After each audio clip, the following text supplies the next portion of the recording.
सांगतो तुम्हासी बधाई विठ्ठल सांगतो तुम्हासी बधाई विठ्ठल सांगतो तुम्हासी बधाई विठ्ठल तुम्हासी बधाई विठ्ठल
हे हरी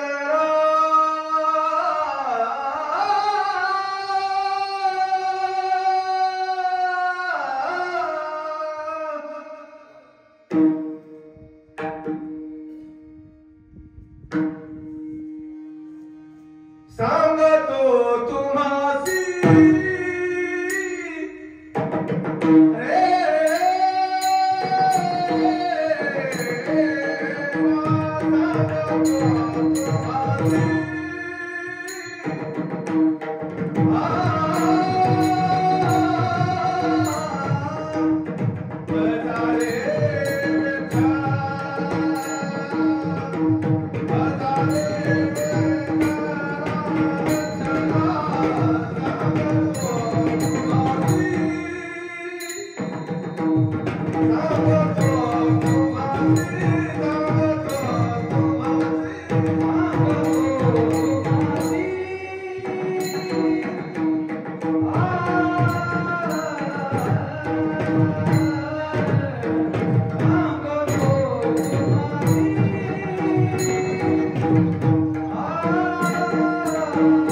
सांगतो तुम्हासी भजारे विठ्ठला नाही तरी गेला जन्म वाया सांगतो तुम्हासी भजारे विठ्ठला नाही तरी जन्म गेला वाया करिता बरोबरी दुरावसी दुरी भवाची पुरी वाहवसे काही न लगे एक भावची कारण काही न लगे एक भावची कारण तुका म्हणे आन विठोबाचे करिता बरोबरी दुरावसे दुरी भवाची पुरी वाहवसे ऐसियाचा पदर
ऐसे पदराचे धनी संत साधु ऋषी मुनी प्रथम नमन करू गणनाथा उमा शंकराची आसुता चरणावरी ठेवून माथा नमन करीत जो दुजी वंदू रंगभूमिका कीर्तनी उभे होते लोका टाळ मृदुंग श्रोते देखा तया नमन माझे दंडवत ऐसे नमन करुणे सकळा हरी कथा बोले बोबडिया बोला अज्ञानी म्हणून आपल्या बाळा चालवी म्हणे विठ्ठला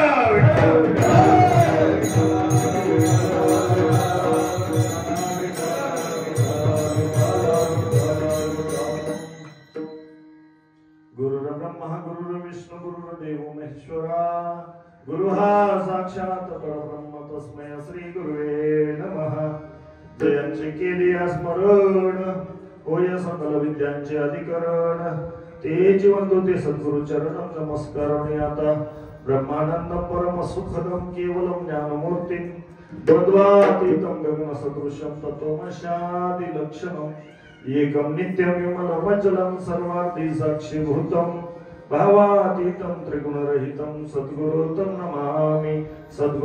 नमामि महायोग पीठे दधे भीमरथ परम पुंडरीकाय दातो मणीन्द्र समागत निष्कांत आनंद परब्रह्मलिंगं भजे पाहे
चरण संताची आज्ञा कृपादाने कधीचा विस्तारू बाबाजी सद्गुरु दास तुका जयांचे केले स्मरण होय सकल विद्यांचे अधिकरण तेची श्रीचरण नमस्कारोनी आता हृदय हे आपुले चौफाळनिया भले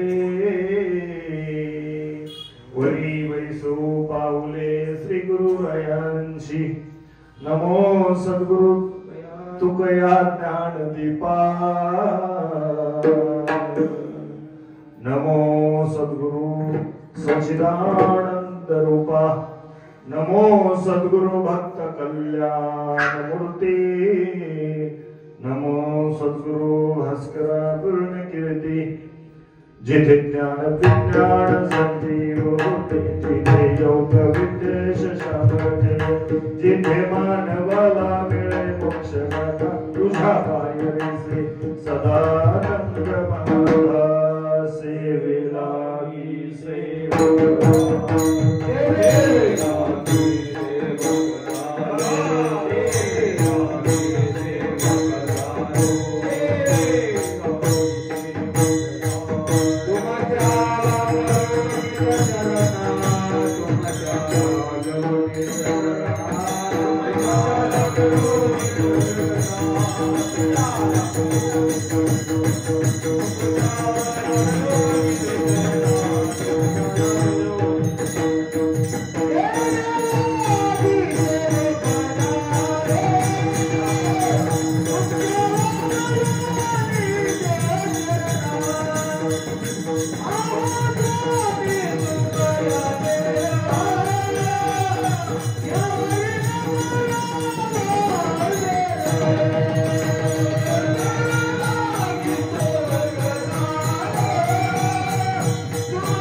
वाजवायचे असल्या तर जरा मोकळ्या टाळ्या वाजवायचा वाजवा सगळं एवढं गोड गातायत महाराज मंडळी आणि आपण जर कंजूसी करणार असेल तर जमणार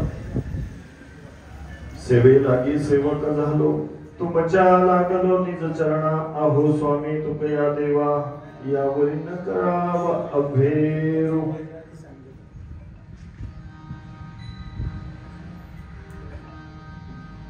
सांगतो तुम्हासी भजारे विठ्ठला नाही तरी गेला जन्म वाया करिता भरोवरी दुरावसी दुरी भवाची पुरी वाहावसे काही न लगे एक भावची कारण काही न लगे एक भावची कारण तो गामने आन विठोबाची आज प्रस्तुत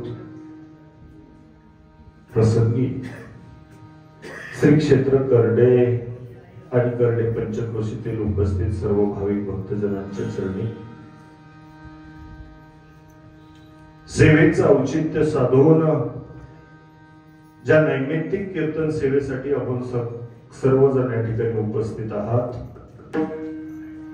ते निमित्त खऱ्या अर्थानं जर बारकाईनं पाहिलं तर जगदाळे पाटील कुटुंब या करडे गावामध्ये आणि या कुटुंबातील एक माता खऱ्या अर्थानं 1 वर्षापूर्वी कैलासवासी सौभाग्यवती जनाबाई भुजंग जगदाळे पाटील यांचं आणि 30/12/2023 रोजी देहावसन झालं काय बाप्पा आज त्यांच्या पुण्याची जाणीव करून देत असताना त्यांच्या पुण्याचं स्मरण करण्याच्या निमित्तानं आपण सर्वजण या ठिकाणी उपस्थित झालो त्यांच्या पाठीमागे जर पाहिलं तर मोठं कुटुंब आहे त्यांच्या पाठीमागे त्यांचे पती भुजंग किशनराव जगदाळे त्याचप्रमाणे गंगाधर उर्फ राजू भुजंग जगदाळे मुलगा आहे. मीराबाई सुनबाई आहेत, सुनंदाताई, पुष्पाताई आणि सीमाताई 3 मुली आहेत. 3 जावई बापू आहेत. त्याचप्रमाणे जावई बापूंमध्ये श्री शहाजी तुळशीराम पवार, राजेंद्र बाबूराव पवार, शहाजी गुलाबराव राजे निंबाळकर, त्याचप्रमाणे श्री अनंता दत्तात्रय जगदाळे धीर आहेत, संतोष दत्तात्रय जगदाळे धीर आहेत, अशोक दत्तात्रय जगदाळे धीर आहेत, श्रुती आणि शरयू या दोघी नाती आहेत. असं मोठं कुटुंब आहे आणि या कुटुंबातील ही ज्येष्ठ श्रेष्ठ आणि खऱ्या अर्थानं माता या ठिकाणी केलेली आहे. आज पुण्यस्मरणाचं औचित्य साधून या ठिकाणी कार्यक्रम ठेवलेला आहे. वास्तविक पाहता तुम्ही म्हणाल महाराज बऱ्याच वेळा कीर्तन ऐकली, बरेच कीर्तनकार पाहिले, पण कधी कधी आपल्या जवळचं लग्न असलं की उशिरा होणं साहजिक आहे. जवळचे महाराज सांगितले म्हणले का बरं? त्याचं कारण काय? म्हणजे काहीही कारण असू शकतं. या मातेचं जे माहेर आहे ते माहेर पवार कुटुंबातूनच आहे आणि पवार कुटुंबातून आलेली ही माता या जगदाळे पाटील कुटुंबामध्ये जीवन व्यतीत करत असताना, आपला संसाराचा गाडा हाकत असताना, खऱ्या अर्थानं इथं मात्र त्या संस्कारांची शिदोरी देत असताना आज मात्र 1 वर्ष झालं ती माता निघून गेली. आज तिच्या पुण्यानं तिनं केलेलं पुण्य सगळं आठवत आहे आणि त्या पुण्याचं स्मरण व्हावं, नवे भगवंताच्या दरबारामध्ये तिला शाश्वत जागा प्राप्त व्हावी आणि म्हणून प्रयत्नांची पराकाष्ठ करत असताना या कुटुंबानं आजचं पुण्यस्मरण बोलवलं. म्हणजे महाराज तरी आम्हाला प्रश्न आहे की कीर्तनकार महाराज बांबर्डेचेच का? तर मायबापा चांगलं सांगतोय का?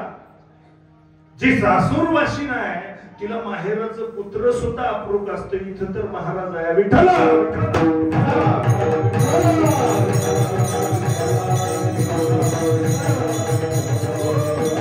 आणि म्हणून मायबापा हो तुमच्या कीर्तन तुमच्या सेवेसाठी म्हणून दाखवलेला अभंग जगतवंदनीय जगद्गुरु देहू निवासी तुकोबराया, ज्यांनी अखंड परमार्थावरती आणि अनुसंधान साधत असताना आपल्या संसाराचा विचार न करता तुमच्या आमच्या जडजीवांच्या उद्धारासाठी केलेला प्रयत्न, पंचवेद निर्माण करून खऱ्या अर्थाने तुम्हा आम्हाला सांगितलं माय बाप्पा हो, तुम्हा आम्हाला सांगण्याचा प्रयत्न करतात की बाबा हो जीवनामध्ये आल्यानंतर संसार सुंदर करा, त्याच्यामध्ये संशय नाही.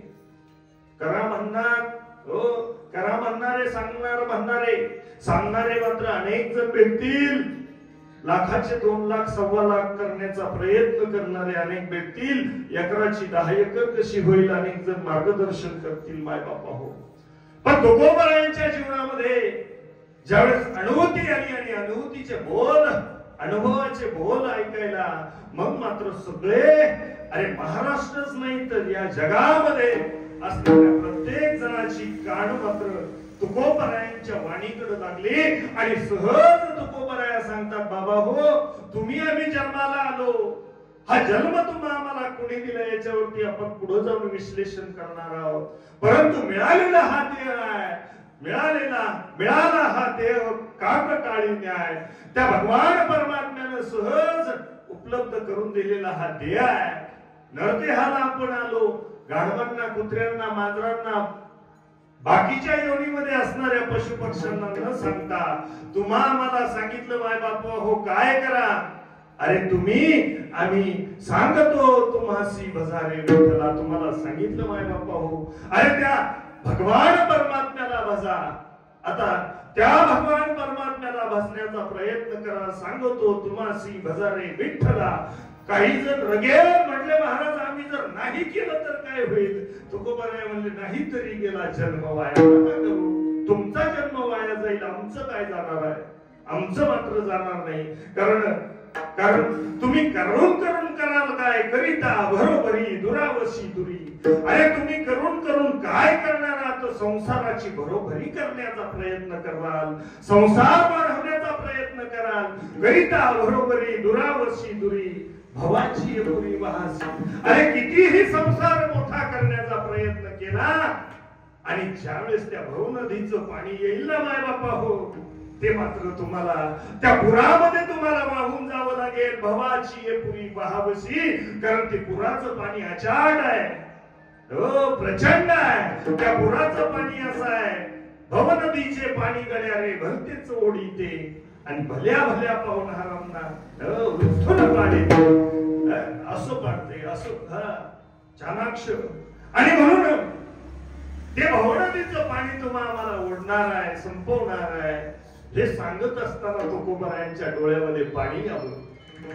अरे तुकोबरायांनी या जगाचे जगद्गुरु, तिसरे जगद्गुरु होण्याचा मान त्यांच्याकडे आहे. असे असणारे जगद्गुरु तुमच्या आमच्या पायाला लागतात, तुमच्या आमच्या समोर नम्र होतात, तुम्हाला आम्हाला विनंती करतात. अरे एवढं नाही ऐकलं तर म्हणतात बाबा मी शपथ घेऊन सांगतो. काय लागतंय? तुकोबरायांना विचारलं, तुकोबराय म्हणतात त्या देवाला काहीच लागत नाही, कोंबडं लागत नाही, बकरं लागत नाही, हात पुरे तुमचे लागत नाही. कारण तुम्ही आम्ही भगवंताकडे जात असताना अगरबत्ती नेतो ना, अगरबत्ती आपली अगरबत्ती कुठं ओवाळायची, पण तरी घेऊन जातो. आणि घेऊन जात असताना देवाला देणारी अगरबत्ती सुद्धा सेंट आपल्या आवडीचा असतो. त्याचा फ्लेवर कुठला घ्यायचा हे आपण ठरवतो. असं असणार आपलं गणित. देवाला मात्र काही न लगे एक भावाची, कारण एक भाव सोडला तर त्या भगवान परमात्म्याला काहीही लागत नाही. तुकोबराय म्हणतात हे मी शपथपूर्वक सांगतो. तुका म्हणे आण परत त्याचीच, त्या पंढरीश परमात्म्याची, त्या विठोबाची आण घेऊन सांगतो की त्याला काहीही लागत नाही, फक्त भाव लागतो. त्याची शपथपूर्वक सांगतो. म्हणून तुम्ही काय करू नका, करिता बरोबरी दुरावशी दुरी, भवाची पुरी वाहावशी विठ्ठला.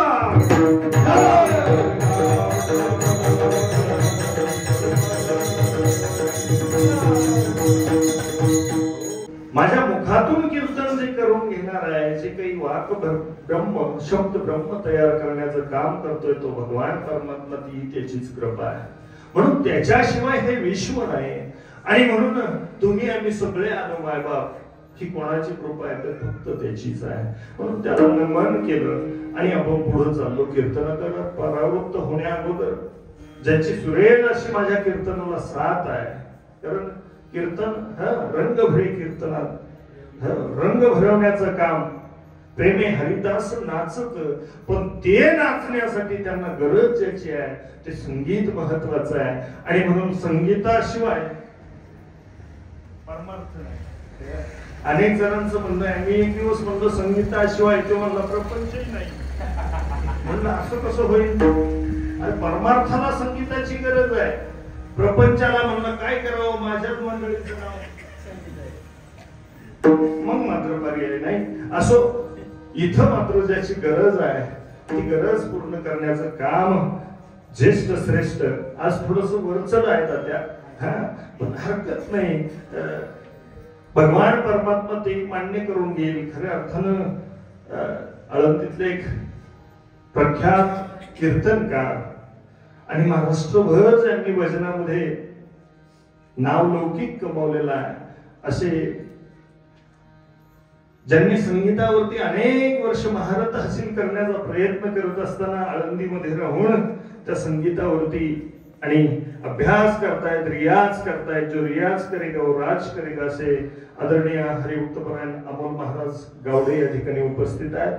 त्यांच्यासाठी इकडे जोरदार टाळ्या वाजवा. मायबापा हो, संगीताची कदर करणं गरजेचं आहे. त्याचबरोबर त्यांच्या समवेत असणारे आदरणीय हरिभक्तपरायण दत्ता बाबा आजबे, तेही खूप मोठे कीर्तनकार दिसताना असे दिसतील भोळे. ज्ञानाच्या बाबतीत जर विचार केला तर विचारू नका मायबापा, असे सुंदर गायक आज या ठिकाणी लाभलेले आहेत. त्याचबरोबर थोडा बहुत प्रयत्न ज्यांचा सुरू आहे ते आमचे छोटे चिरंजीव विद्यानंद महाराज पवार, तेही उपस्थित आहेत. त्याचबरोबर माळाई वारकरी शिक्षण संस्थेचे सर्व विद्यार्थी, त्याचप्रमाणे बाजूला असणाऱ्या आमच्या दोन मानस कन्या मुक्ताई आणि जनाई, अशा दोघीही या ठिकाणी कीर्तनाला काळ घेऊन उभ्या आहेत. त्याचबरोबर ज्यांचा मृदुंग सुंदर वाजतोय, तुमचं मन हेलावतोय, असा मन हेलावून टाकणारा मृदुंग, खऱ्या अर्थानं मृदुंगावरती ज्यांचं विशारद आहे, असे असणारे मृदंगाचार्य हरिभक्तपरायण रामहरी महाराज उगले, त्यांच्यासाठी एकदा जोरदार टाळ्या वाजवा.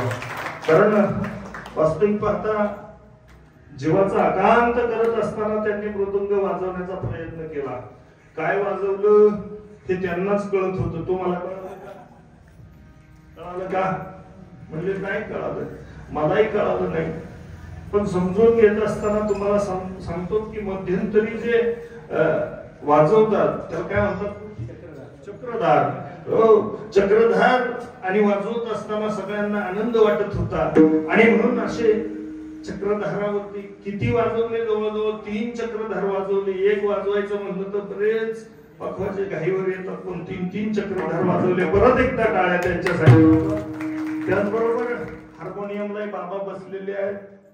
त्यांनी मला सुरात आणण्याचा प्रयत्न केला. कधी बाजूला गेलो की ते लगेच बोट टाकून देते, खाली वर जाऊ नको खाली जाऊ नको, स्वरात चल.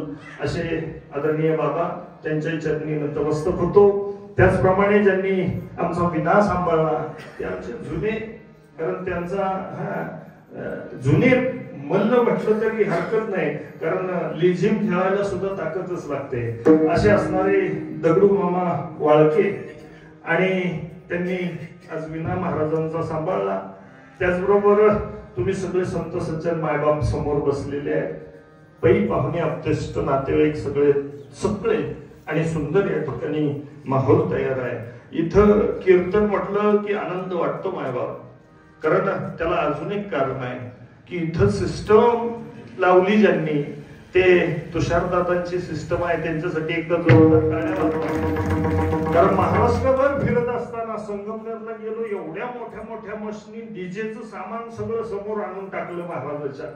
हो, पण आवाजाच्या नावाने शिंगा. महाराष्ट्रभर फिरत असताना प्रत्येकाला सांगावं लागतं आवाज वाढव वाढव, पण इथं मात्र सांगावं लागतं थोडासा आवाज कमी करता का. म्हणून अगदी सुंदर असं ज्यांचं साऊंड सिस्टम आहे ते आपल्या चव्हाणवाडी गावचे तुषार दादा जासूद. त्याचप्रमाणे तुमच्या आमच्या आज पुण्यस्मरणाची आठवण चिरकाळ राहावी. अनेक दिवस आपल्याला हे कीर्तन पाहता यावं, अनेक दिवस बसलेला समाज पाहता यावा, नवे नवे हे कीर्तन अनेक दिवस आपल्याला आठवणीत राहावं. या मातेच्या पुण्यस्मरणाच्या निमित्तानं केलेला कार्यक्रम खऱ्या अर्थानं युट्यूब चॅनलचं शूटिंग जे करतायत ते आमचे परम मित्र आदरणीय रामहरी जोरवेकर, त्यांच्यासाठी एकदा टाळ्या वाजवा. देऊन आता आपल्याला कीर्तनाकडे जावं लागेल. मी बोलत होतो की जगतवंदनीय जगद्गुरु देहूनिवासी तुकोबारायांनी इथं ज्ञात आणि अज्ञात अनेक माझे वर्गमित्र आहेत. त्याचप्रमाणे अनेक मान्यवर मंडळी आहेत, अनेक ज्ञानी गुणी ज्येष्ठ श्रेष्ठ माझ्या समोर सगळे बसलेले आहेत. तुमच्या समोर कीर्तन करणं म्हटलं की मला बालपण आठवतं. इथून असा चड्डीला थिगळ घातलेली पळत असणारा पोरगा, परंतु आज तुमच्या समोर उभा आहे. आणि म्हणून अधिकचा वेळ न घेता आपल्याला बरोबर किती तास होतात, आता अर्धाच तास शिल्लक राहिला. विठ्ठल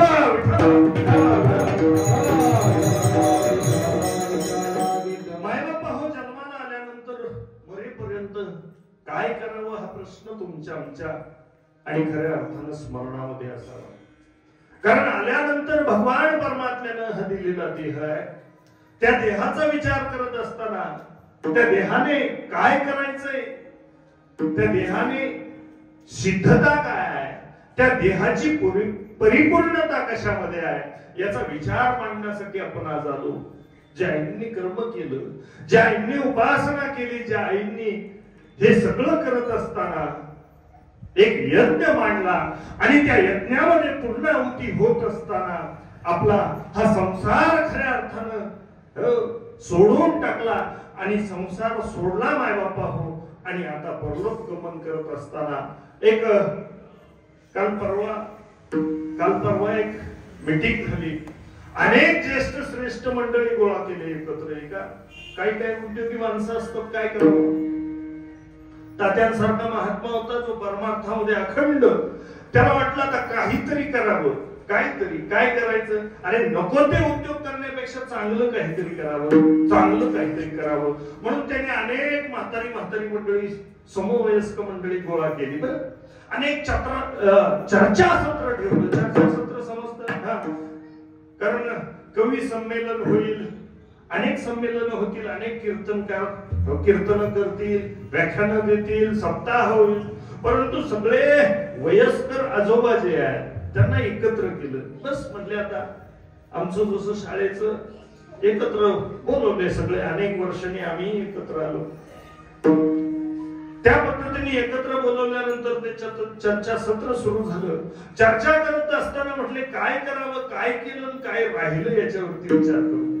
आजपर्यंत आपल्या आयुष्यामध्ये आपण काय केलं आणि शिल्लक करायचं काय राहून गेलं याच्यावरती विचार.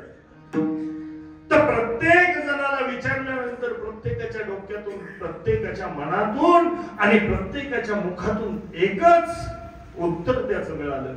आयुष्यभर काबाड कष्ट केलं, कशासाठी म्हणले पैशासाठी.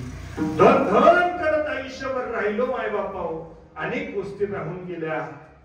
आणि मग कुणी म्हणतं माझी मरून गेलेली पत्नी होती, तिच्या बरोबर बोलायचं राहून गेलं. अरे कुणी म्हणतं आयुष्यभर पैशाच्या पाठीमागं पळालो, माझ्या संसाराला वेळ देता आला नाही, माझ्या मुलांबरोबर बोलायला पाहिजे होतं, जी योग्य वेळ होती त्या वेळेमध्ये पाहुण्यांना, नातेवाईकांना भेटता आलं नाही, पळत राहिलो.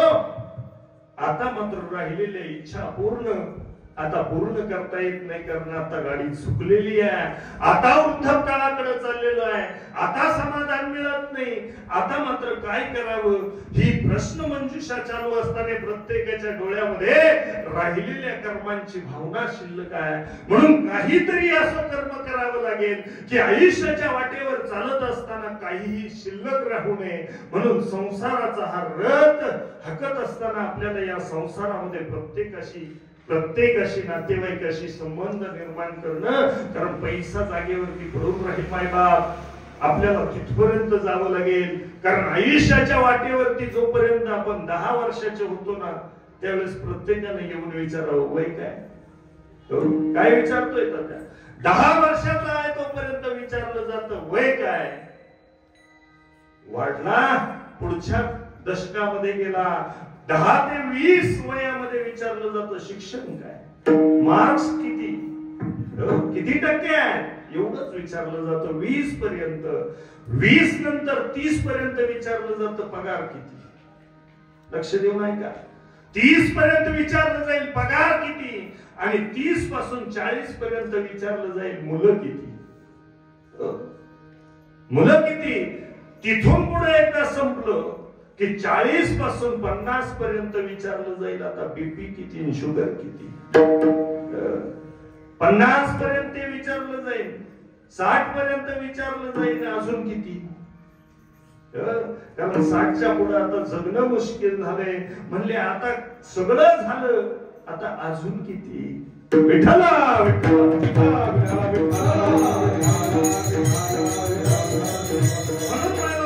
संधी कोणाला देणे अगोदर तुम्ही आणि आयुष्यामध्ये जन्माला आलो त्या भगवान परमात्म्याकडे जायचं असेल तर, त्या पंढरीश परमात्म्याला आपलं करायचं असेल तर याच्याविषयी मात्र महाराष्ट्रामध्ये अजूनही श्रद्धा अंधश्रद्धांचा पेव आहे.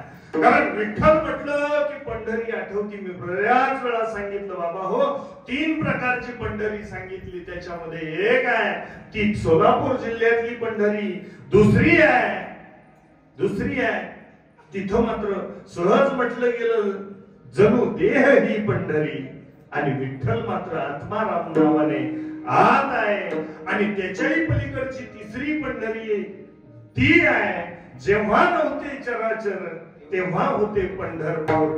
ते पंढरपूर शोधण्याचा प्रयत्न करत असताना तुम्हाला तिथपर्यंत जावं लागेल. तो सावळा, तो विठ्ठल, तो भगवान परमात्मा तुमच्या आमच्यासाठी रात्रंदिवस वाट पाहे उभा. भेटीची आवडी कृपाळू तातडी होता वेळ.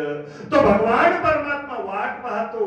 म्हणजे मग अन्य देवतांना जर भजलं तर मोक्ष मिळणार राहील का, हा प्रश्न आहे. अनेक जणांना प्रश्न पडतो. म्हणे महाराज तुम्ही विठ्ठल विठ्ठल विठ्ठल विठ्ठल म्हणताय, पण अन्य देवतांना जर त्यांची पूजा केली, त्यांची अर्चना केली, त्यांची जर साधना केली तर मग मात्र मोक्ष मिळणार नाही का?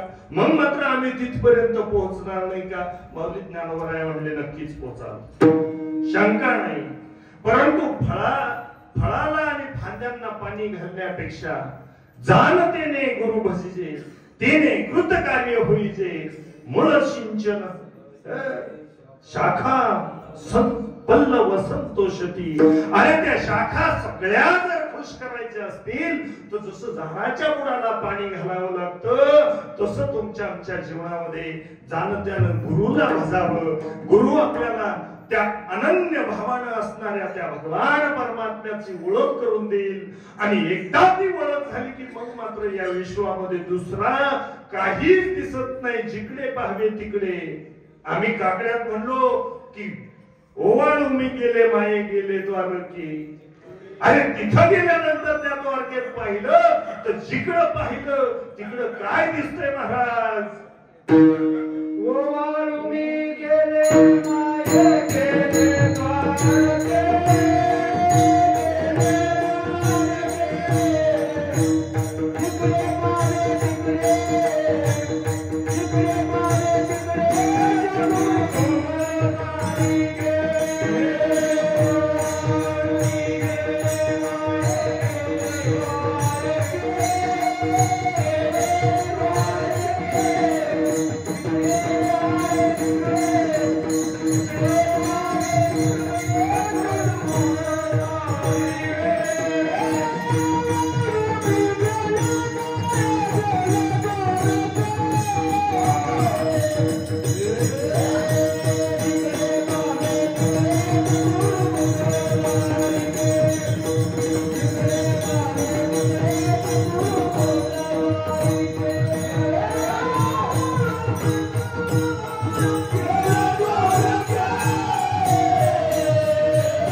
टाळ्या वाजवले की तुम्ही फ्रेश राहाल.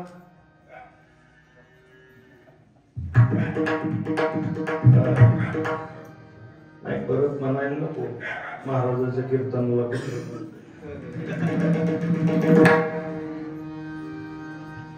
जिकडं पाहावे तिकडे चतुर्भुज सारखे. अरे त्या भगवान परमात्म्याला पाहायला गेलो कशामुळं?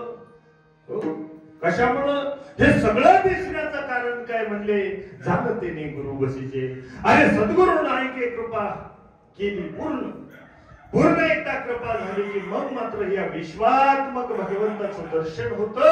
कारण महावैष्णव ज्ञानोबरायांनी सांगितलं बाबा तो भगवान परमात्मा कसा आहे? आता विश्वात्मके देवी हो, विश्वात्मक असणारा तो भगवान परमात्मा तो मात्र एक आहे.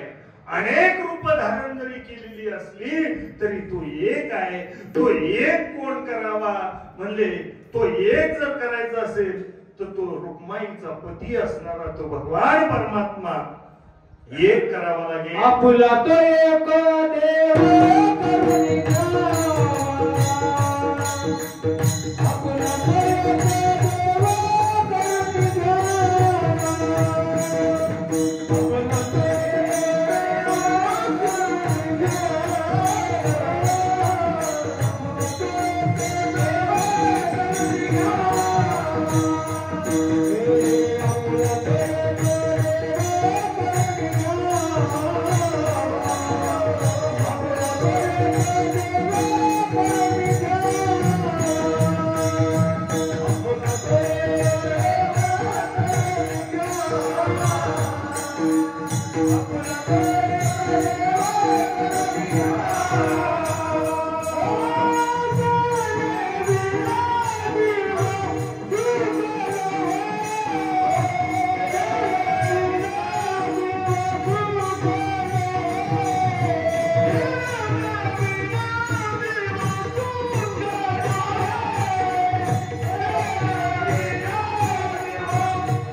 तो एक देव करुणे घ्यावा ते नेविनास जीवा सुख नव्हे. तुमच्या आमच्या जीवाला सुख लागणार नाही आणि त्या सुखाच्या शोधामध्ये संसार कितीही करण्याचा प्रयत्न केला माय बापा हो, कितीही करण्याचा प्रयत्न केला त्याच्यात मात्र सुख मिळत नाही, दुःख आहे. त्याचं कारण जर पाहिलं आता आज मात्र आपण जरा वेगळ्या विषयावरती विचार करणार आहोत. कारण सुखी व्हायचंय, प्रत्येकाला वाटतंय सुखी व्हावं, पण दुःख कशात आहे हे मात्र लक्षात येत नाही.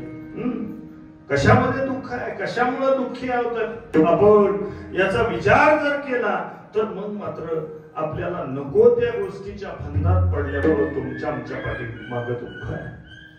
वास्तविक पाहता मी मगाशीच बोलून गेलो की आपण निश्चित करणं गरजेचं आहे की आपल्याला करायचंय काय, आपलं ध्येय काय आहे, आपलं उद्दिष्ट काय आहे, आपल्या जीवनाचा गोल काय आहे. कारण तो जोपर्यंत ठरत नाही तोपर्यंत संसारामध्ये फेऱ्या सुरू होणार आहेत. परंतु ज्या दिवशी ते ठरलेलं असेल मग मात्र आपल्याला दुःख संपवायचं असेल, त्या सुखापर्यंत पोहोचायचं असेल तर मग मात्र तुम्हा मला काय करावं लागेल हे समजत नाही. नाही बाप समजतंय हो. जाणकार मंडळी अनेक वर्ष परमार्थाची काळ ठरलेले मंडळी इथं आहेत, अनेक वर्ष संसाराला आणि उच्च शिखरावरती नेण्याचा प्रयत्न करणारे अनेक मंडळी इथं आहेत. विज्ञानवादी आहेत, प्रज्ञानवादी आहेत, अरे भगवान परमात्माला मानणारे न मानणारे सगळे आहेत. पण आमचं उद्दिष्ट काय, आमचं ध्येय काय, आम्ही त्या आनंदापर्यंत आम्ही त्या सुखापर्यंत का पोहोचत नाही असा प्रश्न पडावा. आणि ज्याला प्रश्न पडतो त्याने नम्र भावाने समोरच्या माणसाला विचारावं. कोणाला विचारावं तो म्हणे जाणत्याला विचारावं. जाणत्याला विचारल्यानंतर तो सांगतो काय करायचं. अनेक वेळा आपल्या संसारामध्ये अडचणी आल्या की आम्हाला कोणीतरी सांगतं यांच्याकडे जा, गटादोरा देतील, त्यांच्याकडे जा, समजून सांगतील माय बापा. एवढंच काय, माझ्या संस्थेमध्ये मागच्या वर्षी शेड मध्ये ही विद्यार्थी झोपलेले होते, एक जणाला विंचू चावला. आता साधं गणित आहे, विंचू चावणार, उन्हाळ्याचे दिवस असतात, त्याला पण बिचारायला आतमध्ये गरम होत असेल म्हणजे त्याच्या घरात बाहेर निघाला. हे पोरं त्याच्या जवळ गेले आणि विंचवाने नांगी मारली. नांगी मारल्यानंतर टपकन नांगी मारल्यानंतर पोरग रात्रीच्या 1:30 वाजता वरडायला लागलं. पोरग वरडायला लागल्यानंतर सगळे मंडळी जागे झाले. काय झालं काय झालं काय झालं. मलाही भीती वाटली कारण त्या संस्थेच्या असणाऱ्या शेडला एवढाही गोळ होती. म्हणलं छातीत धस केलं, म्हणलं नको ते विपरीत प्रकार घडायला नको. आणि म्हणून काय झालं म्हटल्यानंतर लक्षात आलं की त्या असणाऱ्या विंचवाने याचा मुका घेतलेला दिसतोय. ते लक्षात आल्यानंतर म्हणलं काय करावं. शेजारीच एक मस्क्याचा मळा आणि त्या मळ्यामध्ये एक सदग्रस्त ज्याचं वय झालेलं आहे, आता मात्र काठी टिकीत चालणार ते म्हातारं वयस्कर असणारे बाबा. आम्ही फेट्यावाल्या बाबांकडे गाडी चालू केली, मुलाला बसवलं, दोघांनी पकडलं, तिथपर्यंत नेलं आणि त्या बाबाच्या समोर मांडलं. बाबाच्या समोर मांडल्यानंतर बाबाला उठवलं. उठल्यानंतर बाबा घरात गेले, कुंडीला अडकवलेली त्यांची पडशी काढली. त्या पिशवीमध्ये असणार त्याला राख म्हणा किंवा अंगारा म्हणा, तर तो काढला, हातात घेतला, असा चिमटीत धरला, काहीतरी पुटपुट पुटपुट पुटपुट केलं असो आणि तो असणारा अंगारा त्या जिथं विंचू चावला तिथं लावला. 2 मिनिटं थांबा म्हणे. थांबलो आम्ही 2 मिनिटं. 2 मिनिटांनी मुलगा म्हणतो काहीच होत नाही बाबा, आता काहीच होत नाही. किती मिनिटात? अंगाऱ्याची ताकद सांगतो. म्हणून आपण अंगाऱ्याच्या नादी लागण्यापेक्षा मी म्हणलं डायरेक्ट फांद्या पाहण्यापेक्षा खोडच घ्यावं. त्या दिवशी जाऊ दिलं. दुसऱ्या दिवशी त्या बाबांकडे गेलो. बाबा अशी काय ताकद त्या अंगाऱ्यामध्ये आहे, मलाही सांगा. काय मंत्र तुम्ही फुटफुटले, तो मंत्र मला सांगा. आयुष्यात कधी जर कोणाला विंचू चावलं तर मलाही तसं करता येईल. बाबा म्हणला एवढं सोपं आहे, एवढं सोपं, कुणी उठावून मागावं. अरे 2 मिनिटाचा विंचू उतरवण्याची अक्कल बाबा सहज देत नाही. सोपं नाही म्हणे, सोपं नाही, सोपं नाही. ते एवढं अवघड आहे की त्याला मात्र दर अमावस्ये पौर्णिमेला पाण्यामध्ये बसून मंत्र उजळावे लागतात. ते सहजासहजी मिळत नाही, त्याला सेवा करावी लागते. ज्ञानोबायांनी सुद्धा सांगितलं, ते ज्ञान पैगा बरवे जरी म्हणी येथे आणावे तरी संता या भजावे सर्वस्वेसी. अरे 2 तासाचं 2 मिनिटाचं ते विष उतरवण्याचं ज्ञान माणूस सहजतेनं देत नाही, सहज देत नाही.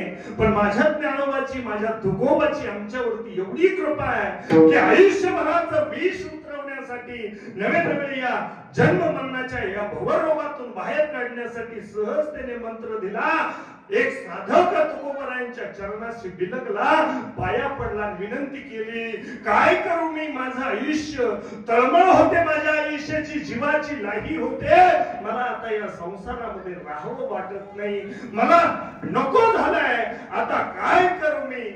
तुकोबाराय म्हणले, काळजी करू नको, थांब, सांगतो. अभंगाचं पहिलं चरण.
सांगतो तुम्हाला सांगतो तुम्हासी हजारे विठ्ठला, नाही तरी जन्म गेला वाया. तुमचा आमचा जन्म वायाला जाण्याची शक्यता आहे, दाट शक्यता आहे.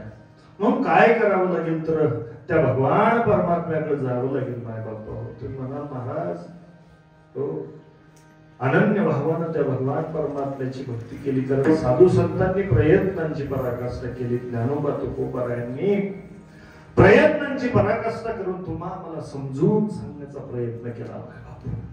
पण आम्ही मात्र त्या संसारामध्ये परत परत परत परत त्या संसारामध्ये आणि गुंतायला लागलो. ते गुंतत असताना ज्ञानोबा तुकोबा म्हणतायत किती वेळा यांना बाहेर काढावं, किती वेळा. अरे तुम्हाला भीती सुद्धा वाटत नाही.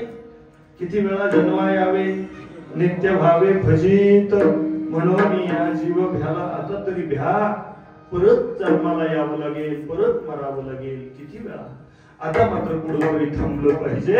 म्हणून साधू संतांनी आम्हाला सांगण्याचा प्रयत्न केला. या संसारामध्ये विशेष काही नाही.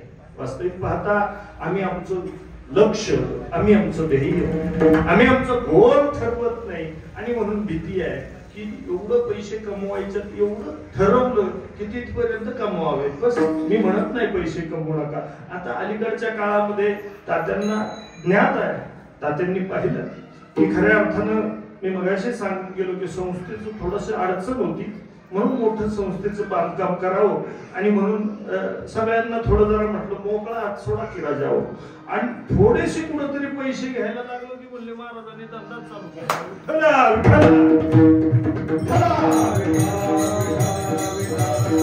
आणि म्हणून माय बाप्पा हो काय करायचंय त्याच्याकडे लक्ष देणं गरजेचं आहे. आपलं एकदा ध्येय उद्दिष्ट ठरलं. उद्दिष्ट काय असावं. आम्ही तिरुपती बालाजीला गेलो, तिथं सांगितलं उद्दिष्ट उद्दिष्ट गोविंद उद्दिष्ट करोडध्वज. त्या भगवान परमात्मा साध्य करायचं एवढंच उद्दिष्ट असावं, त्याच्यामध्ये उद्दिष्ट नाही. कारण त्याला एकदा साध्य केलं, तो एकदा अप्राप्य असणारा भगवान परमात्मा जर प्राप्त झाला तर मग मात्र प्राप्त करायची बाकीची काही गरज पडणार. आम्ही याला धर त्याला धर त्याला धर. आणि आता अलीकडच्या काळामध्ये या कलियुगामध्ये ती फॅशन झाली. आता लक्षात राहत माणसं कोण कोणाला लक्षात ठेवतो.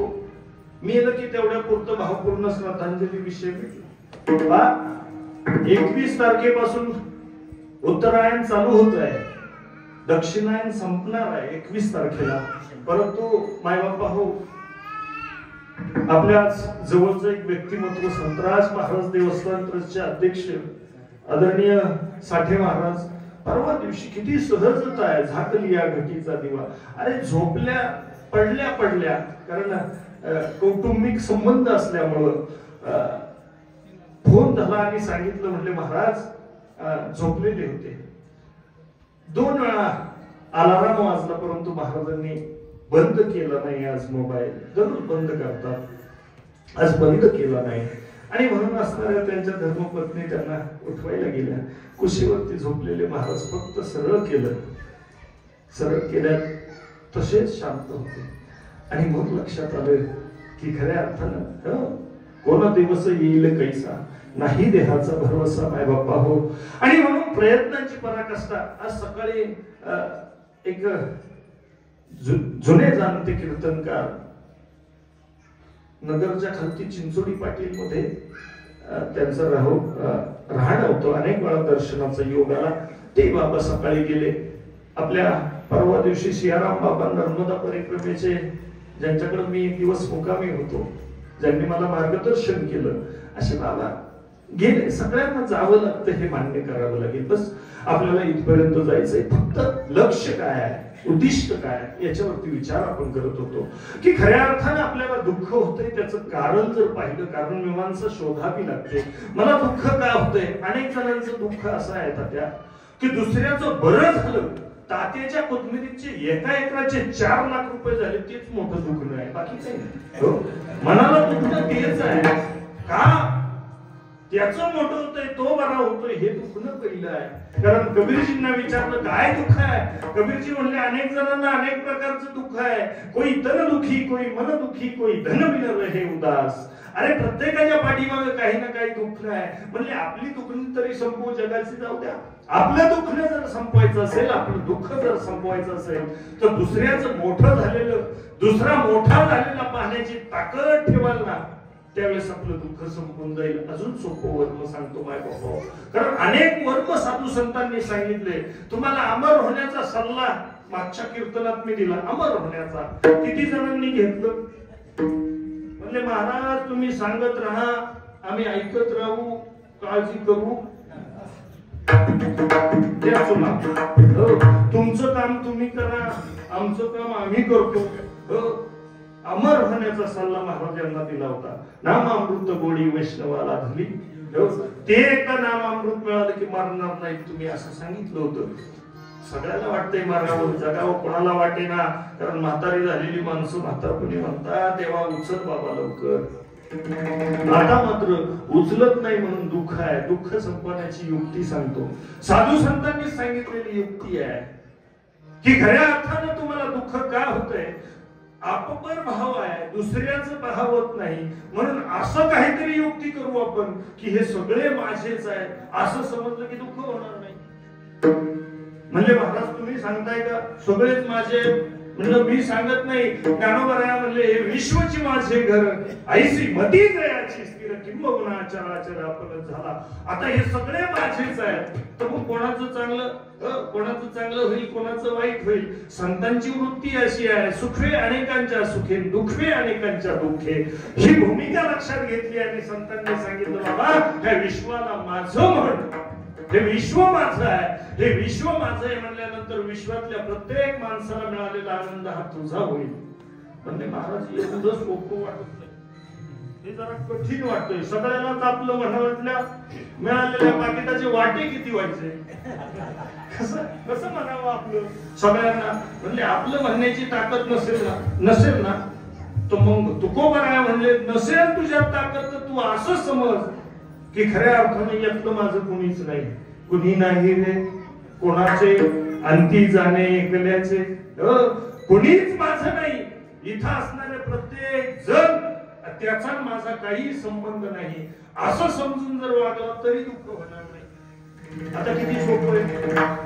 आता म्हणले महाराज कुटुंबातले तर पै पाहुणे आपतेष्ट कसे सोडावेत?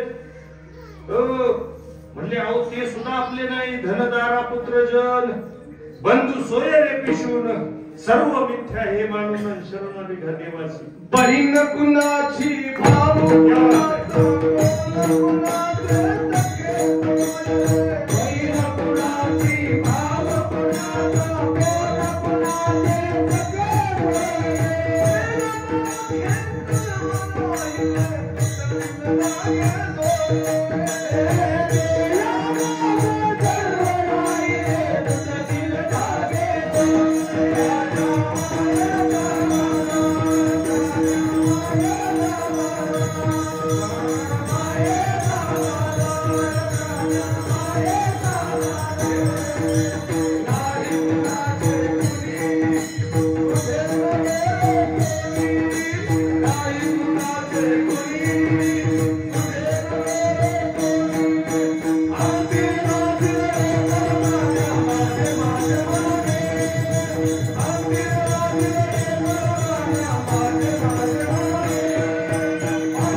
योग्य वेळी योग्य प्रमाण देणं गरजेचं आहे.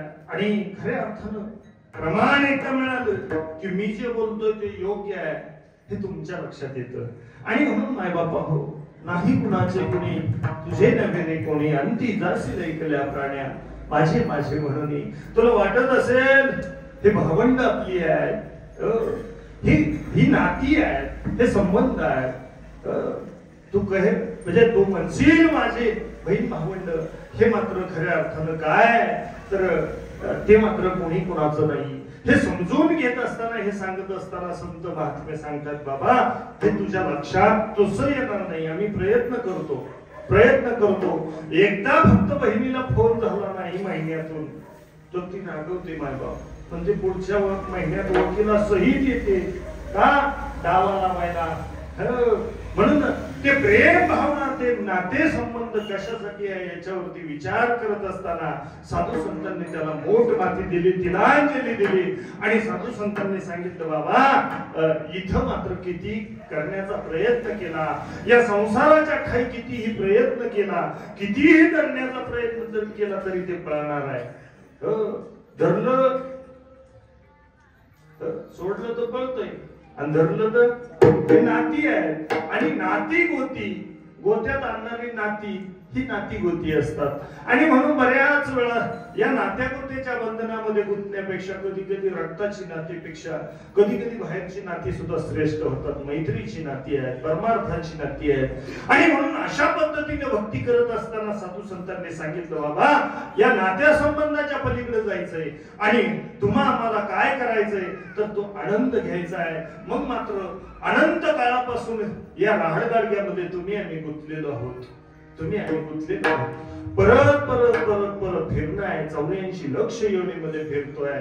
कशामुळं? इथं आलं की आम्हाला बाकीचा सगळा विसर पडतो. इथं आलं की कीर्तनाला आले बाय बापा तुम्ही, तुम्हाला सगळा विसर आहे. आता घर कळत नाही, लक्षात काही नाही.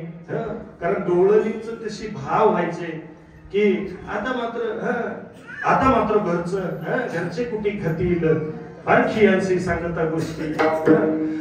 आणि ती स्थिती एकदा झाली की मग मात्र इथं आलं की तिकडलं आठवत नाही, तिकडं गेलं की इथलं आठवत नाही. असंच गणित आहे. सासरात गेलं की माहेरचं आठवत नाही, माहेरात आलं की सासरची आठवत राहत. आमचे वारकरी पंढरपूरला माहेरात एकदा गेले आणि ती सावळी ठाई आम्हाला दिसली, तो भगवान परमात्मा आम्हाला भेटला की इकडं काहीच आठवत नाही. आता कशी जाऊ घरात, आता घरी कशी जाऊ हे समजत नाही. आता घरी जायला नको वाटतंय.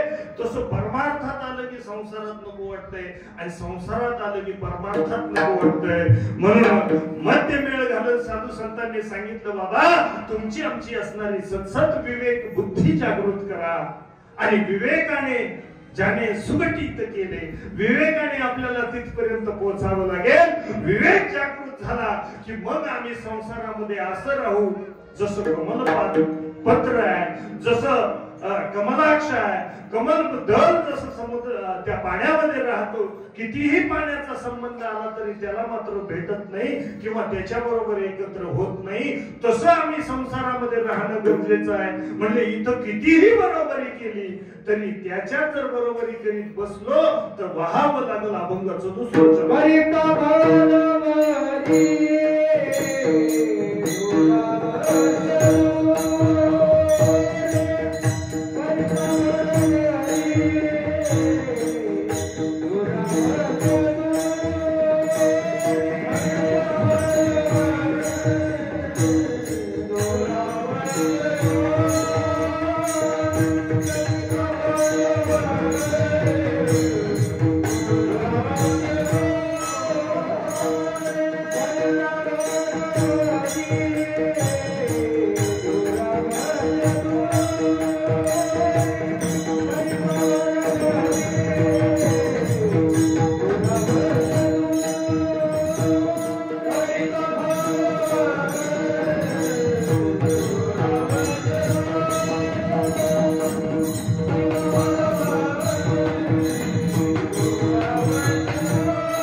कविता बरोबरची दुरावशी दुरी भवाची दुरी वहावशी बाबा कीर्तन संपण्याच्या मार्गावर तुम्ही म्हणाल महाराज आताच चालू झालं संपवताय सध्या तुमचंच जरा बरं दिसतंय परत बाप हो खरं सांगू चांगल्या गोष्टीमध्ये गेल्यानंतर वेळ कधी जातो ते कळत नाही आणि नको तिथं वेळ सरत नाही वास्तविक पाहता चांगला जर विचार केला चांगला विचार संसाराचं गणित मांडत असताना महाराजांनी सांगितलं कविता बरोबर ही दुरावशी दुरी भवाची पुरी वहावशी भव सागरामध्ये वाहून जाशील आम्ही सगळे मंडळी एकत्र शाळेमध्ये असताना आणि शाळेत एकत्र असताना एक विद्यार्थी जरा चाभरा होता त्या चाभरा आणि पोरग चाभरा असताना सर्वांना धास्ती पडती मास्तरला कीर्तन करायला काल एक आई म्हातारी समोर बसलेली प्रमाण बोलल्याबरोबर ती पुढचं सांगायची प्रमाण बोललं की पुढचं सांगायचं म्हणलं आई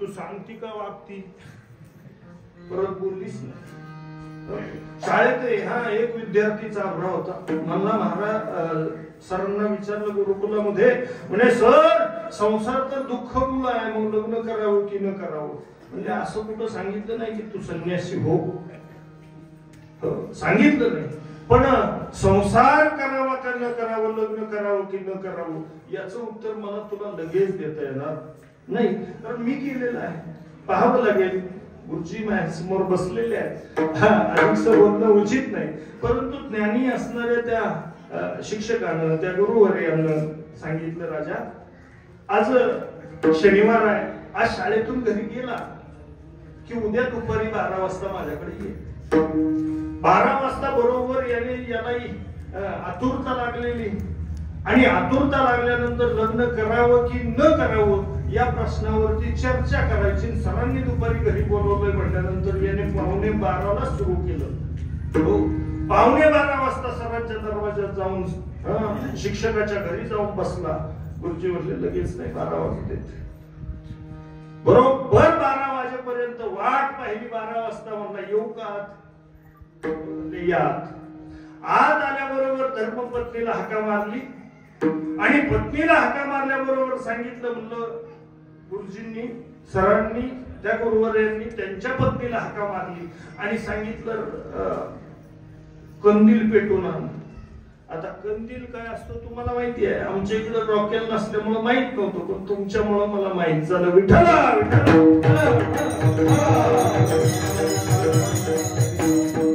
कारण एक दिवस कंदिलाची काच बदलायला गावात आलो इथंच राहत होतो तुमच्याकडे आणि ते दुकान सापडत नव्हतं म्हणून बाईंचा दादू भेटला म्हणलं दादू याला काच टाकायची कुठं जुना काळ दादूने दुकान दाखवलं आणि मग ती काच टाकून कंदील नेला म्हणून माहित झालं सरांनी सांगितलं घरच्या असणाऱ्या त्यांच्या धर्मपत्नीला सांगितलं आता कंदील घेऊन येणार घेऊन ये म्हणल्याबरोबर तिने कंदील पेटवला आणि घेऊन समोर आली समोर आल्यानंतर समोर ठेव म्हणले मला वाचन करायचंय आता तो विद्यार्थी चाभरा असल्यामुळे मला गुरुजी मला वाटतं तुम्हाला अक्कल असेल विद्यार्थी म्हणतोय गुरुजी मला वाटलं तुम्हाला कळत असेल अहो दिवसा 12 वाजता पुढे कंदील लावून वाजतात का गुरुजी म्हणले त्याच्यासाठी नाही राजा हे तुला समजवण्यासाठी सांगितलंय की जर घरामध्ये अशी पत्नी असेल कधी काही सांगू द्या त्या गोष्टीला होकार जर तिचा असेल तर मग मात्र अडचण संसाराला नाही स्वर्ग बनतो मायला आणि म्हणून त्या असणाऱ्या माईला विचारलं तू का आणला म्हणजे माझ्या पतीवरती एवढा विश्वास आहे की ज्या अर्थी त्यांनी कंदील दुपारी 12 वाजता मागितला पेटवून त्या अर्थी त्याच्या पाठीमागे काहीतरी हेतू असेल काहीतरी उद्देश असेल म्हणून तुमच्या आमच्या उद्देशाकडे आता लक्ष राहिलं नाही तुमचे आमचे एकमेव उद्देश झाले की प्रत्येक जणांना आपलं पाहतोय परंतु सुटकेचा निघण्याचा मार्ग शोधण्याचा प्रयत्न मात्र कुणी करत नाही त्या भगवान परमात्म्याकडे पोहोचण्याचा प्रयत्न कुणी करत नाही जर त्या भगवान परमात्म्याकडे गेलात ना तर मग तो काय करतो तो भगवान परमात्मा सुखाच्या राशीवरती बसवतो कारण या जगतामध्ये सुखरूप असणारा एकमेव सुखरूप आहे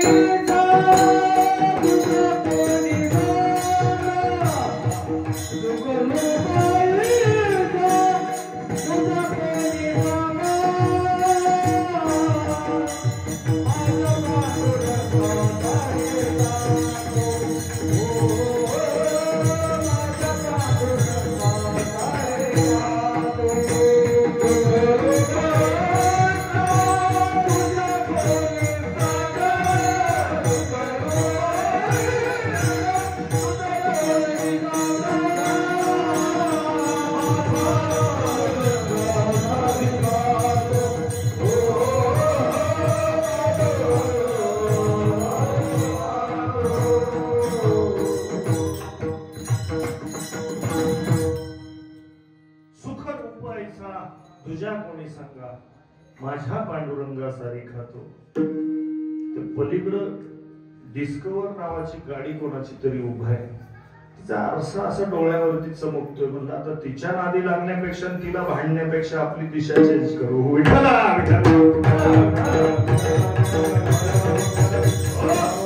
मायबापा हो, यांनी प्रमाण दिलंय.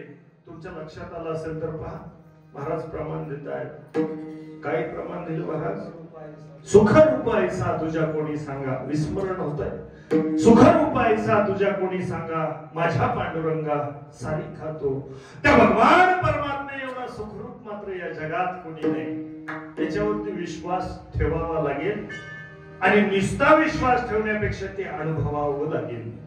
अनुभव आले अंगात यादे तसे जगात साधू संतांना अनुभव आले आणि त्यांनी सांगितलं या जगात तेवढा सुखरूप माणूस कुणीच नाही जेवढा भगवान परमात्मा आहे. 2 नंबरचं सुख आहे फक्त ते मात्र संतांच्या पायाजवळ आहे. संतांच्या पायाजवळ असणाऱ्या सुखाकडे गेलं की ते मात्र भगवंताकडे नेऊन घालवतात.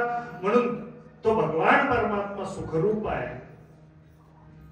महाराजांच्या शब्दावर विश्वास असेल तर पहा, कीर्तनकाराच्या शब्दावर विश्वास असेल तर पहा, तुकोबरायांच्या ज्ञानोबरायांच्या साधू संतांच्या शब्दात विश्वास असेल तर पहा.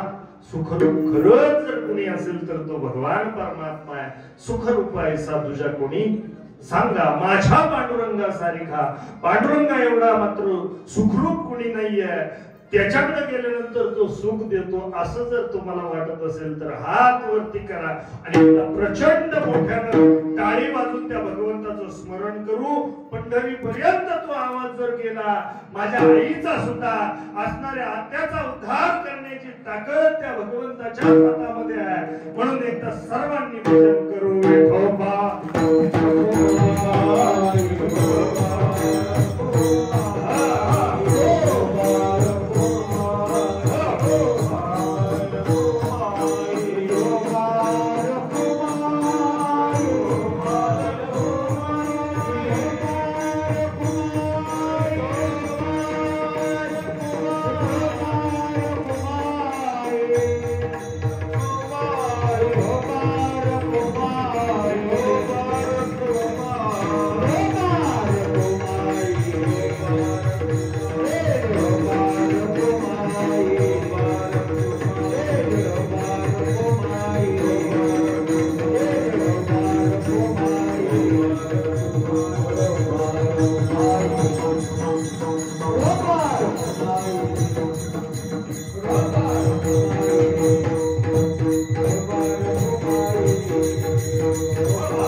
तुम्ही दिलेल्या मानधनापेक्षा तुम्ही दिलेल्या टाळ्यांचा प्रतिसाद कलाकारांसाठी एवढा मोठा असतो. आशीर्वाद आहेत ते.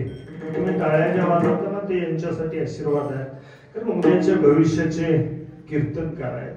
चला कीर्तन आपलं संपण्याच्या मार्गावरती अगदी काहीच मिनिटांमध्ये आपण कीर्तन सेवा गप्ती घेणार आहोत. बस हे पुण्यस्मरण करत असताना हे पुण्यस्मरण का करावं? अनेक विधी, अनेक संकल्पना, अनेक गरुड पुराणामध्ये आलेल्या काही गोष्टी आहेत. स्वयंपाक तयार होऊन आलेला आहे, तुम्हाला सगळ्यांना त्याचा वासही आला असेल म्हणून इकडला ध्यास कमी होऊ देऊ नका. वासाच्या पाठीमागे चाललं की अडचण. मी मगाशीच सांगितलं, अनेक जणांना आपण कोणाला तरी फॉलो करतोय. माणूस प्रत्येक जण जीवनामध्ये फॉलो करतो. मग कुणी नेत्याला फॉलो करत असेल, कुणी संतांना करत असेल, कुणी एखाद्या ज्येष्ठ श्रेष्ठ, कुणी हिरोईनला करतं तर कुणी हिरोला करतं. त्याच्या कपड्यावरून लक्षात इकडून एक जणांना केस पार कुरतडली. चांगलं जा, चांगलं जा, व्यवस्थित का. नाही नाही म्हणलं हे नवीन आलंय. म्हणलं काय, याला म्हणतात गजनी. हे नवीन. हा, कोण कोणाला फॉलो करेल सांगता येत नाही. आपल्याला कोणाला फॉलो करायची गरज नाही. फक्त ज्ञानोबा तुकोबराय असतील जीवनामध्ये ना, संत असतील, सद्गुरू महात्मे असतील, जे मार्ग दाखवतील, मार्गदर्शन करतील, त्यांना फॉलो करणं गरजेचं आहे. बस आपल्याला. आणि हे पुण्यस्मरण काळ किम निमित्त झालं, का करायचं, ह्या आईने केलेले आपल्यावरती उपकार असतील. मायबापा गरुड पुराणाने सांगितल्या पद्धतीने अनेक गोष्टी त्याच्यामध्ये आल्या. आपण बऱ्याच वेळा ऐकलं, 10व्यालाही ऐकतोय, वर्ष श्राद्धाला ऐकतोय. त्यातली त्यात करण्यामध्ये म्हणजे प्रत्येक वर्ष श्राद्धाला कीर्तन आहे. अनेक नामवंत कीर्तनकार या व्यासपीठावरती आले. हो, जाकिटावाले आले, पाकिटावाले आले, कोटावाले आले, नोटावाले आले, सुटावाले आले, बुटावाले आले, सगळ्यांनी मार्गदर्शन करण्याचा प्रयत्न केला. जो नारळाला त्याने देवच सांगितला आणि ज्याने 45 मागितले तोही देवच सांगतो. हे समजून आपण घेणं गरजेचं आहे. बरं, फक्त बदल काय, चांगलं ऐकण्याची सवय लागली. चांगलं काय तर चांगलं वेदांत आहे. वेदांत सांगायला, वेदांताचे सिद्धांत सांगायला गेले की लोक म्हणतात याचं कीर्तन पडलं. पण आई माझी म्हणलं की त्याला वाटतंय. दोनच गोष्टी आहेत, कारण दोन भाषा कळतात. आपल्याकडे अनेक भाषा झाल्या. इथं मात्र माऊली ज्ञानोबारायांनी प्राकृत मांडत असताना अगदी काही अंतरावर गेलं की भाषा बदलते. नगरकडचा माणूस इकडे आला की आपण म्हणतो तू नोकरी करे, भाषा बदलली. परभणी, बीड, जालना वेगवेगळी भाषा आहे. प्रत्येकाच्या भाषेमध्ये फरक आहे. लातूरला गेलं की वेगळी भाषा. अशी अनेक भाषांना एकत्र केलं त्याला ज्ञानोबराय म्हणतात. आणि म्हणून भाषा ह्या सगळ्या नंतरच्या आहेत. पण आधी दोनच भाषा आहेत, एक तर रडणं आणि दुसरं हसणं. हसलं की आनंदात आहे आणि रडलं की दुःखात आहे. दुसरं एक रडणं आनंदाचं आहे, ती गोष्ट वेगळी आहे. परंतु या दोन भाषा जोपर्यंत लक्षात येत नाही मायबापो, तोपर्यंत जीवनाचं कल्याण होणार नाही. म्हणून काय करायचं तर त्या भगवान परमात्म्याकडे जायचंय. हे पुण्यस्मरण साजरं करत असताना, आईची महती गात असताना आपण अनेक जणांना ऐकलं, अनेक जणांनी आईची ख्याती सांगितली. प्रत्येक लेखकानं आईवरती भाष्य करत असताना, काव्य करत असताना, या जगतामध्ये या तिन्ही जगाचा स्वामी जरी झाला तरी तो भिकारी आहे. जर त्याला आई नसेल तर स्वामी तिन्ही जगाचा, आई विना भिकारी, असं अनेक पद्धतीने सांगण्याचा प्रयत्न केला मायबापा. आम्ही तेवढ्या पुरता आनंदी होतो. वास्तविक पाहता जर बारकाईने पाहिलं ना, तो मेल्यावर रडायला हजारो गोळा होतात. मरायला उशीर आहे. मी सांगत असतो, मडकं तयार आहे, हार तयार आहे, लाकडही तयार आहे, फक्त तू मरायला उशीर आहे. मेल्यावरती रडायला हजारो गोळा होतील मायबाप. पण जिवंतपणे समजून घेणारा एखादा असावा. एखादा जिवंतपणे मात्र समजून घेणारा कुणीच भेटत नाही. पण तू या कुटुंबामध्ये त्या आईची सेवा करत असताना, मग ते सुनबाई असतील, मुली असतील, कोणी काही कमी पडू दिलं नाही. त्यातली त्यात गंगाधर नावाचा जो मुलगा आहे, तोच मुलगा, त्याचं नाव राजू आहे. आणि माझा वर्ग मित्र असल्यामुळे सहज मी पंढरपूरला चाललो होतो. तात्यांचा फोन आला. म्हणले महाराज 18 तारखेचं वर्ष श्राद्ध आताच लिहून ठेवा. म्हणलं तात्या अजून 2 महिने टाइम आहे. म्हणले हरकत नाही, असू द्या, पण तुमच्याकडे लिहून ठेवा. म्हणलं काय कारण असावं म्हणून मी सहजतेनं त्या राजूकडे बसलो. त्या राजूला विचारलं, का रे, धावपळीच्या युगामध्ये अनेक लोक आहेत की खऱ्या अर्थाने कोणाला दाखवायचंय का? अरे दाखवण्यासाठी प्रपंच आहे, परमार्थ दाखवण्यासाठी नाही राजू. काय करायचंय? अरे कशाच्या संदर्भात विचार करतोय? पुण्यस्मरण व्हावं आईचं हे म्हणत असताना मी म्हणलं कशाला एवढे पैसे? कीर्तनकार फुकट येत नाही, वाजवणारा फुकट येत नाही, गाणारा फुकट येत नाही, अन्नही फुकट येत नाही, माईक सिस्टम वाला फुकट कोण आहे? पै पाहुणे येतात कशासाठी? अरे कोणी दाखवण्यासाठी, कोणी याला बरं वाटतं म्हणून, कोणी त्याला बरं वाटतं म्हणून. देवासाठी मात्र कोण येतो राजू? कोण येतो? अरे कशासाठी पुण्यस्मरण करायचंय? मग मात्र हा माझा प्रश्न वायाला गेला नाही बाबा. तो प्रश्न विचारल्याबरोबर राजाच्या टचकन डोळ्यामध्ये पाणी आलं. त्याने सांगितलं, महाराज अशा हजारो पुण्यस्मरण जरी केले ना तरी माझ्या आईचे माझ्यावरती केलेले उपकार संपतात. माझ्यावरती केलेले संस्कार, मला दिलेली संस्कारांची शिदोरी, आम्हा लेकरांना दाखवलेले मार्गदर्शन, असे हजारो पुण्यस्मरण केली तरी कमी पडतील. महाराज या शरीराचं कातड काढून त्या आईला या चामड्याच्या चपला जरी केल्या असत्या तरी कमी पडल्या असत्या. भावविभोर झालेला तो मुलगा पाहिला आणि म्हणून माझ्या असणाऱ्या अंतकरणाचा बाण फुटतो. त्या मुलींना केलेले उपकार, त्या मुलींनी दाखवलेली सेवा करण्याची भूमिका, त्या मुलींवरती असणारे उपकार, त्या आईचे उपकार फेटत काय करावं. आणि म्हणून हे पुण्यस्मरण साजरं होत असताना आपण सगळे एकत्र आलो मायबाप. असे अनेक पुण्यस्मरण जरी केले तरी आई हे पात्र संपणार नाही. त्या आईचे अनंत उपकार तुमच्या आमच्यावरती आहेत. अरे काय नाही केलं आई ग थोर तुझे उपकार,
जाणीव ठेवून कृतज्ञतेने वागणारी माणसं. कृतज्ञ कृतज्ञ हा शब्द मात्र एक सारखा जरी असला तरी भेद मात्र वेगळा आहे. मायबापा हो, आजची परिस्थिती पाहिली तर त्या आईच्या दुधावरती आपण लहानाचे मोठे झालो. एक जणाने मात्र उच्चांक केला, अरे पैशाचा माज, पैशाची धुंदी आईनं पत्नीनं सांगावं आणि या हेल्यानं ऐकावं, हो या बैलानं ऐकावं. त्याने पत्नीनं सांगितलं, तुम्ही एक गोष्ट विचारते, आई पाहिजे की मी? त्याने सांगितलं, आता आई किती दिवसाची आहे तूच पाहिजे. म्हणजे मग द्या त्या म्हातारीला घराच्या बाहेर काढून. रस्त्यावरती आलेली म्हातारी, आईनं सांगितलं, गावानं समजून सांगितलं, आईचे उपकार आहेत राजा तुझ्यावरती. अरे असं करू नको, त्या आईला उलट बोलू नको, त्या आईचा सन्मान करत चाल. आईचे उपकार आहेत. म्हणला काय उपकार आहेत? आईला घरी घेऊन गेला. आई सांग काय उपकार आहेत तुझे माझ्यावरती? आई म्हणते, बाळा काही नाही रे, काय केलं मी तुझ्यासाठी? काहीच करू शकले नाही बाळा. फक्त एक गोष्ट कमी पडली, मी तुला संस्कार द्यायला कमी पडले ना बाळा. माझे उपकार काहीच नाही. आई आयुष्यभर पाजलेलं दूध असेल, आई आयुष्यभर सांभाळलेली गोमूत काढला असेल माझा, आई मी काय करू तुझ्यासाठी? बस मला काही नको, एक दिवस फक्त मला तुझ्या जवळ झोपू दे. एवढी विनंती करणारी ती आईने हात सोडले. भीक मागणारी, फाटलेल्या कपड्यातली, फाटलेल्या साडीची ती आई त्या मुलाला म्हणते, फक्त एक दिवस मला तुझ्या जवळ झोपू दे. आई त्या मुलाजवळ झोपते. रात्री 8-9 वाजले की आईने सांगावं, बाळा मला तहान लागली, पाणी प्यायचंय रे. त्याला पळत पळत जावं, पाणी घेऊन यावं. आईने अर्ध प्यावं, अर्ध बिछाण्यामध्ये ओतून द्यावं. त्या बाळाने एकदा पाहिलं, दोनदा पाहिलं, तिसऱ्यांदा म्हणला, आई तुझी अक्कल गेली का? उठ तिकडे हो. म्हणजे राजा एक दिवस मला सहन करू शकत नाही. अशा अनेक रात्री ज्यावेळेस तो बिछाना ओला करायचा असता राजा, त्या बिछाण्यावरती ओल्यावरती मीच उपायचे आणि तुला मात्र कोरड्यावरती टाकण्याचा प्रयत्न करायचे.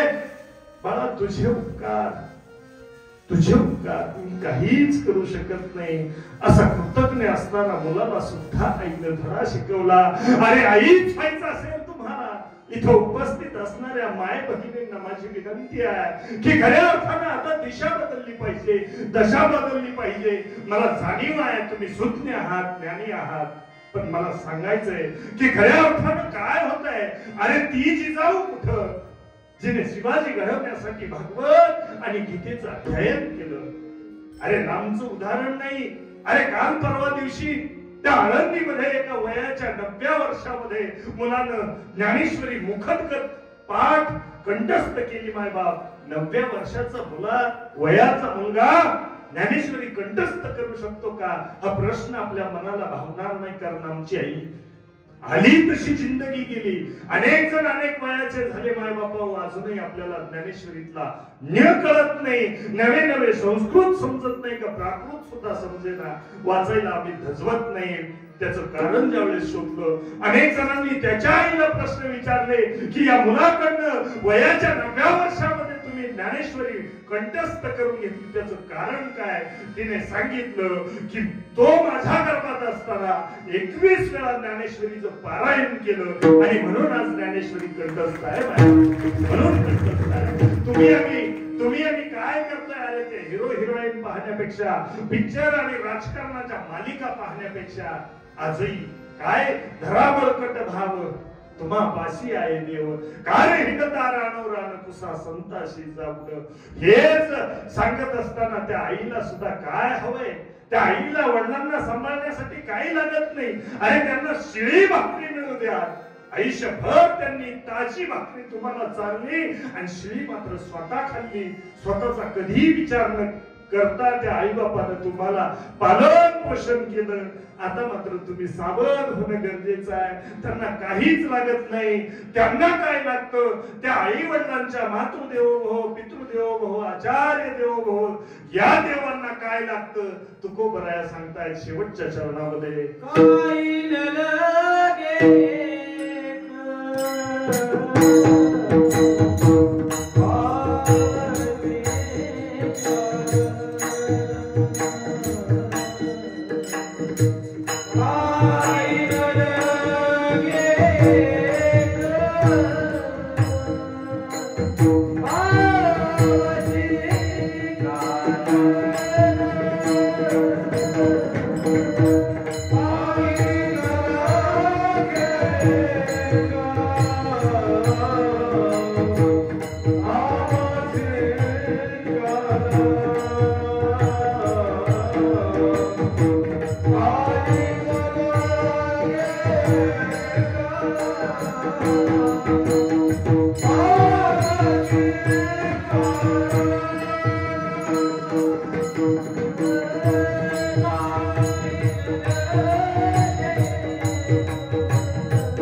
काही न लगे एक भावाची करा.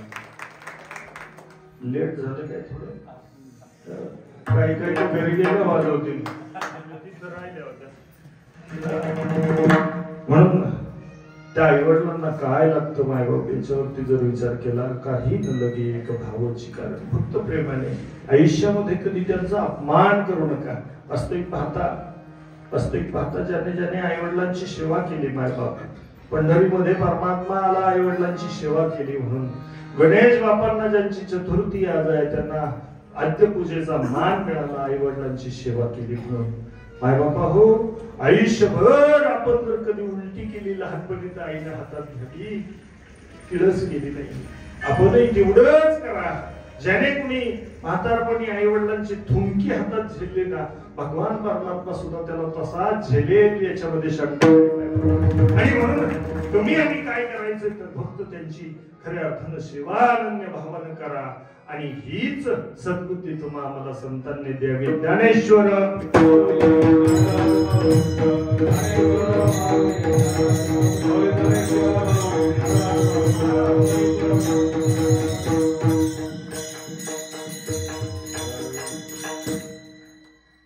या ठिकाणी आपली सेवा संपन्न होण्याच्या मार्गावरती आहे.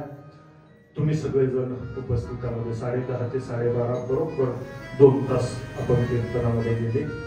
ज्यांनी उत्कृष्ट या ठिकाणी वादन केलं गायन केलं त्या सर्वांच्या चरणी नतमस्तक. तुम्ही बराच वेळ बसून ठेवले कारण सगळ्यात महागडी आज जर काय असेल सगळ्यात महागडी वस्तू तर ती वेळ आहे त्या ती कोणाला देता येत नाही. पण तुम्ही एवढा वेळ दिला आणि माझ्या समोर बसून राहिला तुमचं अंतकरणापासून धन्यवाद. या ठिकाणी उपस्थित महाराज मंडळींनी आळंदीहून इथपर्यंत आले आणि खऱ्या अर्थानं रामहरी महाराजांचं प्रेम आहे आमच्यावरती प्रेम करतात. तुम्ही गावकरी मंडळी माझ्यावरती प्रेम करता म्हणून बोलवलं. अनेक वेगवेगळ्या गायनामध्ये वेगवेगळ्या चालीमध्ये तुम्हाला समजून सांगितलं असतं पण ते लहानपणी गाऊन गाऊन आईने खायला शिकवलं.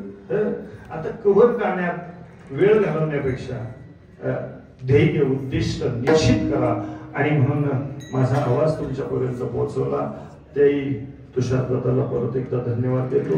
झालेली सेवा संपन्न करण्या अगोदर झालेली करविली तैशी केली कटकट वाकडी करणे देव जाणे.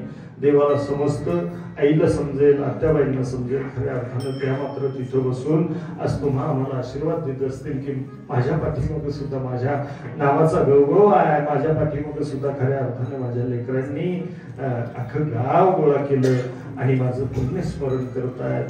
त्याच पद्धतीनं खऱ्या अर्थानं इथं संपन्न होणारं हे पुण्यस्मरण वास्तविक पाहता इथं निर्वाणीचा अभंग आणि महाराज भैरवी म्हणतील आणि कार्यक्रमाची सांगता होईल. झालेली सेवा पुनश्च एकदा भैरवनाथाच्या चरणी पाठीमाग विठ्ठल रुक्मिणींच्या चरणी आणि तुम्हा संत सज्जन मायबापांच्या चरणी समर्पित करण्या अगोदर पंढरीश परमात्म्याच्या चरणी ज्ञानोबा तुकोबांच्या चरणी माझ्या हृदयस्थान सद्गुरू संत श्रीपाद बाबा रामदेव बाबांच्या चरणी या ठिकाणी समर्पित करतो आणि महाराजांना विनंती करतो निर्वाणीचा अभंग. आम्ही जातो तुम्ही कृपा आम्ही जातो तुम्ही कृपा आम्ही जातो तुम्ही कृपा आम्ही जातो तुम्ही कृपा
झाले महाराजांची सेवा पुनश्च तुम्हा सर्व संत वाजवींच्या चरणी समर्पित करतो आणि या ठिकाणी सेवेला स्वल्प जय विठ्ठल